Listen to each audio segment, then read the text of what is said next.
will have the line out here at about 10 meters of distance from the West Shore try line.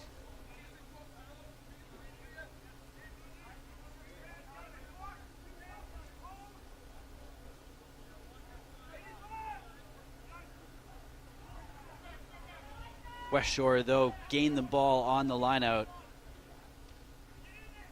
courtesy of Matt Evans.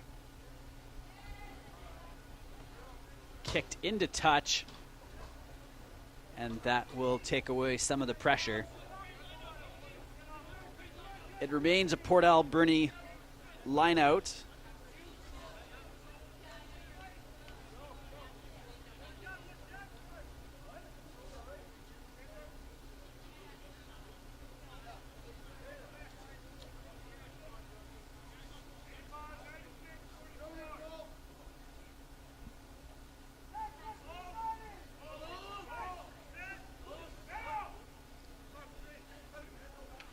This time taken a little more cleanly by Port Alberni.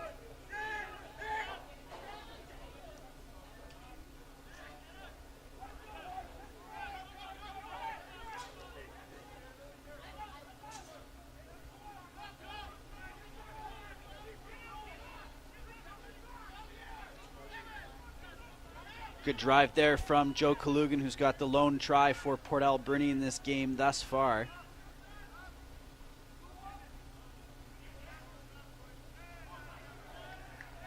Strong defense coming from West Shore. Not many options out there. Dardich wrapped up. Port Alberni going from side to side, but not getting any deeper towards that try line. Selva just breaks the gain line. To Kalugan. Nicely wrapped up there by Ryan McKnight.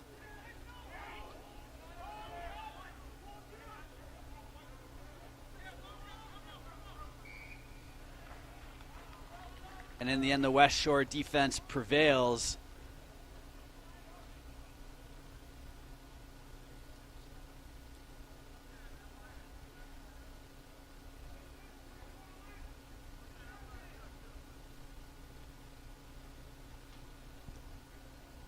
So the balance of this game starting to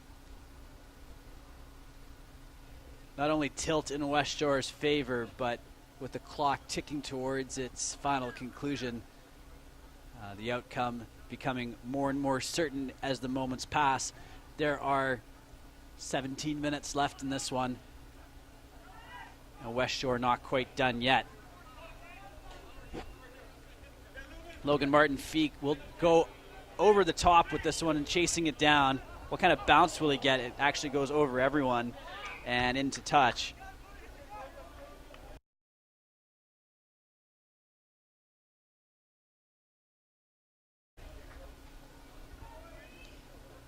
West Shore happy to take the chances with the bouncing rugby ball. They have plenty of lead as a buffer to work with. And they continue to press for another try. They do have the bonus point secured already. West Shore able to collect that ball off the line out. Whitehurst has looked dangerous and once again hitting the tackle at full pace.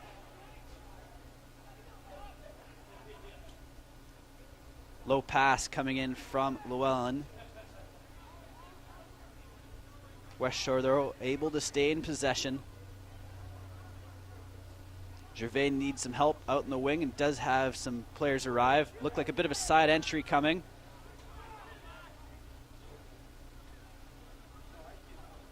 It's a fight down there. West Shore have it. And coming away with the ball is Kevin Wirakowski.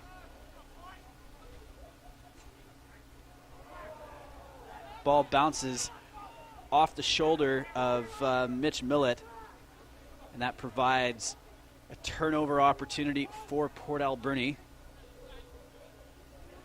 Deep pass into the hands of Symington. He's just tripped up by the shoelaces, and that slowed down his run just enough for West Shore to get back in formation.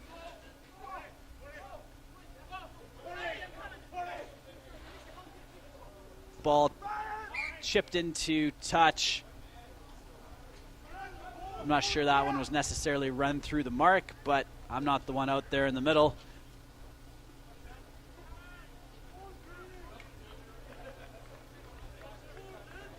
And as the ball did just reach that near touch line, we will get a line out with the throw coming for Port Alberni. Joe Kalugan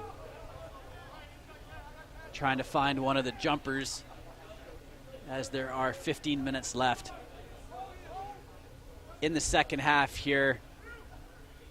It's been all West Shore in this game so far. They're trying to finish it off with some more offense. Coming up at 4 p.m., we will have Brazil taking on Canada in the America's Rugby Championship. A couple of BC Bears earning the call to come into the Canadian lineup. Brock Stoller from the University of British Columbia will be getting the start as far as the lineup card released yesterday is concerned. And Joe Dolsow, who's from Burnaby Lake Rugby Club, will be on the reserves. Both men filling in for injuries. Canada really decimated in the backs after a couple of games. Luckily, they do have a lot of depth and strength in that position, so they will continue to put the bodies into these important test matches, and it's a great experience for all of these players, whether they're coming up as a player like Stoller or a more veteran player like Dolsow, who's finally earning a test cap after a long time around the provincial rugby scene and with Canada A. As long as he gets into the lineup, it could be a great moment for Joe. Lawani trying to get his team back on the positive side of the scoreboard, as they have been without any score to report in this second half.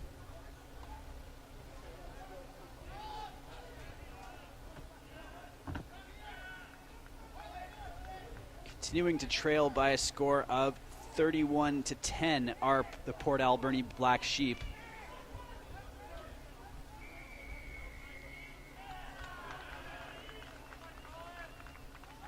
And West Shore earning a penalty, which is tapped very quickly. And before Port Alberni are able to organize themselves, it's going to be brought up to the line, and no signal yet, but finally there it is. Spencer Dunstan Adams wearing number 23 for West Shore, getting the try. I will probably say that just from this particular broadcaster's perspective, that tap and go did not necessarily seem to be from the mark. We've seen that a couple of times. I'll say that in Port Alberni's defense, and I think Todd Dardich is saying the same thing right now, as they looked a little bit surprised that that penalty was tapped and carried on, and they were not ready to resume play. So credit to West Shore for reacting very quickly, but I can certainly understand why Port Alberni would be upset, and maybe why they weren't quite set to react to the resumption of play from West Shore. But that is inconsequential now, as West Shore have added yet another try. They now move their scoreline up to 36-10. And there are just over 10 minutes left to play. Logan Martin-Feek, who is good from this kind of range. Last time he was given this opportunity, will look to split the uprights from a difficult angle.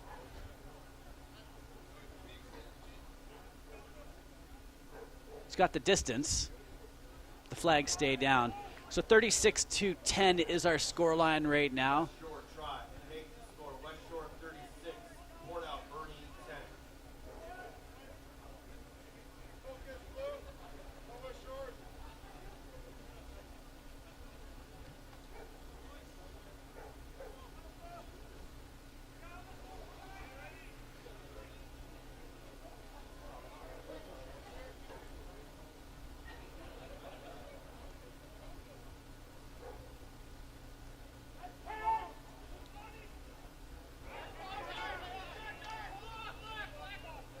Good looking take there from Connor Sinclair.